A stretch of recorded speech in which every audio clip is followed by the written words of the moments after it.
Welcome to the fourth episode of Civics 101. I'm Allison, a current internet issue voter. Throughout the next 14 weeks, we are sharing 3-minute, nonpartisan, accessible explanations of how our government functions, with the belief that civic education strengthens both government accountability and democracy itself. Today we are covering the Judicial Branch.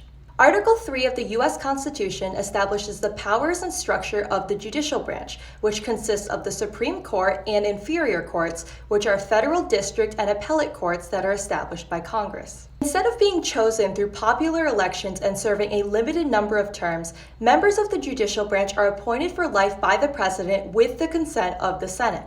This was done theoretically to free the justices from being swayed in their decision-making by political and electoral concerns, allowing them to focus wholly on the law. One of the fundamental powers of the judicial branch is judicial review, the authority of the judiciary to assess and, if necessary, overturn unconstitutional actions by the legislative and executive branches. The 1803 Supreme Court case Marbury v. Madison established judicial review.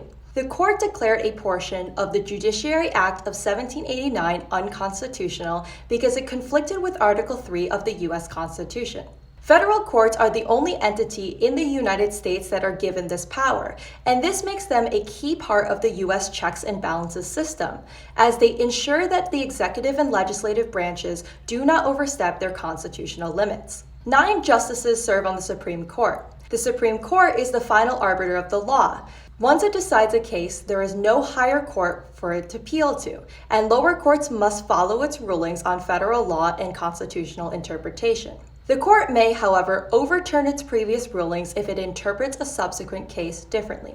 To be heard by the Supreme Court, a party must file a writ of cert, and by custom, if 4 justices decide to grant cert, the case must be heard. This is rare, however. The Supreme Court receives around 7,500 requests for cert per year and grants less than 150 of them.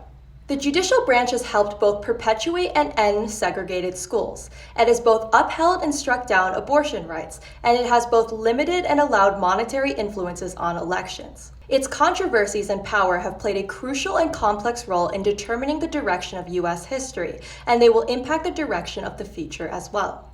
For further reading, check out our blog article on Medium, Understanding the Judicial Branch, the third branch of government. Thank you for joining us for the 4th episode of Civics 101. Issue Voter is a nonpartisan platform that makes civic engagement accessible, efficient, and impactful. Visit issuevoter.org to learn more. Sign up to stay up to date with legislation and make your voice heard.